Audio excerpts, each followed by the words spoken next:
Hello everyone, welcome to the MotoDean vlog. Today we'll talk about rider discrimination. Let's go!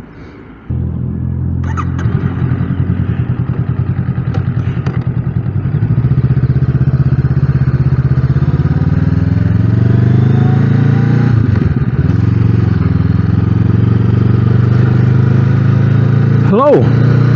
Welcome again to the MotoDean Motovlogs. Today we'll talk about rider discrimination. Does it still exist? Motorcycle riding is a dream practically of everyone.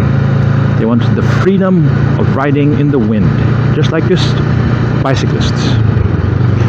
Nevertheless, the appeal of motorcycle riding was from being utility to being recreation and being a lifestyle. Images of Marlon Brando and the Wild One, you know, all these videos and movies about the Hells Angels Motorcycle Club, and of course lately in this century the TV series Sons of Anarchy, and lately in the 2022 the Mayans Motorcycle Club on FX or Hulu. If history serves me right, years ago, because of the bad boy image of motorcycle riding, people tend to think anybody on a motorcycle is a gang member.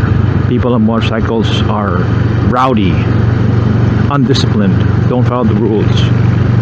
Well, that may be the case many years ago, a couple of generations ago, but today in this 21st century, in the year 2020 and up, because of the pandemic and other factors, I think rider discrimination, of course it's still there, but I don't think it is just as prevalent before as it is today. And let's go first to smaller displacement motorcycles like what you see over here. And because of the pandemic, we now have a new respect for motorcycle riders insofar as they're making it their source of living, their entrepreneurial spirit, so to speak. Because of the COVID-19 isolation, lockdowns, delivery has become a staple in the everyday living.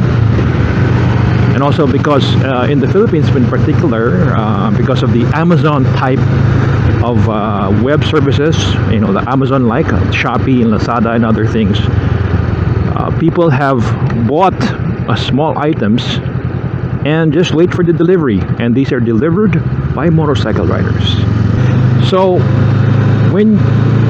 if those viewing feel discriminated, well, that's, I'm sure it's gonna go down. And those who are not riders watching this video, I hope you give some new respect, some new admiration to the people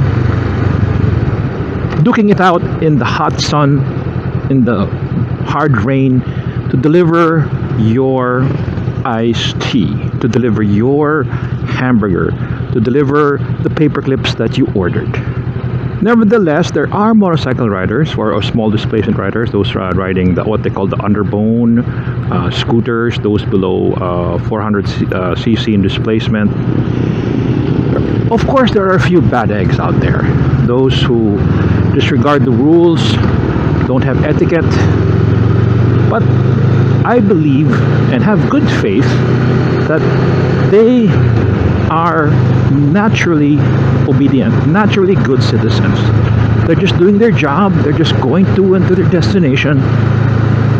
No one wants to get hurt anybody, no one breaks rules automatically. Oh, it's a stop, slow down. Oh well, speaking of bad eggs, there you go. I have to admit I am late in the game insofar as motorcycle riding. In the 1 year that I've been riding, you can say that it is limited experience, but nonetheless, there we go again. It just turned green. Despite my limited riding experience, I think I've had enough to know how it feels how to be treated, how one is treated by drivers on the road, or those driving four-wheeled vehicles. I myself, when I was just driving cars, felt that motorcycle riders they think they're above everything else. They can weave through traffic, they can disregard every rule out there on the road. Well, that's not the case.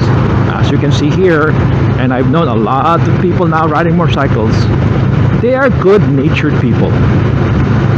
And they buy the motorcycles, they ride their motorcycles because the enjoyment that it brings. Whether they use it for utility or they use it for recreation, it doesn't matter. They love riding motorcycles. And I think in the Philippines in particular, especially those riding touring bikes or those larger displacement motorcycles, 300cc and up, capable of doing longer rides because of the large gas tank and more comfort on the seats. And I know this is in the Western countries, and it's the cafe racer mentality. Or in the Philippines, especially here in Metro Manila, we call it the low-me run mentality. What it means is that right now you have professionals, you have businessmen, you have doctors, you have dentists, and once in a while handsome lawyers like me, driving motorcycles and spending thousands and thousands of pesos or hundreds of dollars, thousands of dollars on their little bikes, their big bikes, just so they can go to the nearest Starbucks and order coffee. From the Philippines, people spend the same amount just to travel 60, 80 kilometers to have a $2 lomi. Lomi here, as you can see, is a sort of a noodle dish that's less than $3. You can get a good one with chicken and all that. And these people, these professionals, these businessmen who got their hard-earned money and want to spend not on a toy but on a vehicle.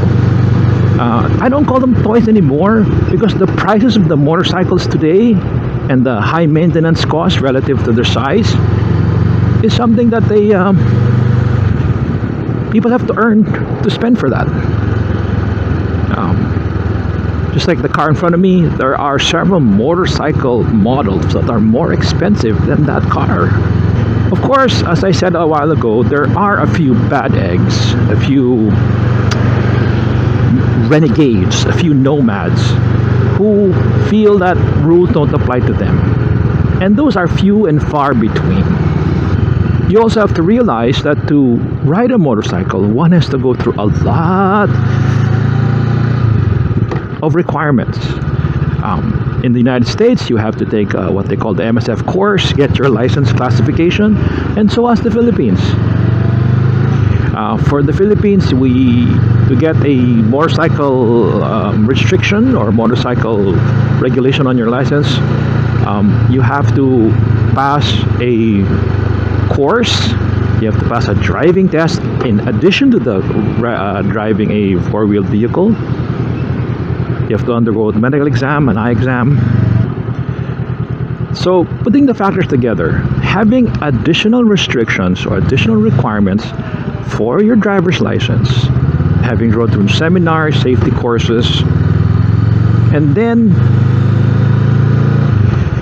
just think, spending on the safety gear. I think normally riding with a jacket, gloves,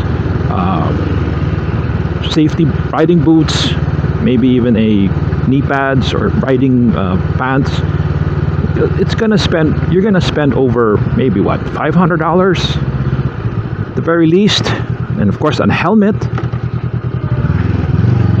So just think, for a person to go out and have the $3 Starbucks, one has to spend at least 20 minutes getting prepared. And I have a video here, linked in the description, on what I call the dark side of riding. So the preparation alone in preparing to ride already demonstrates that riders take their enjoyment seriously.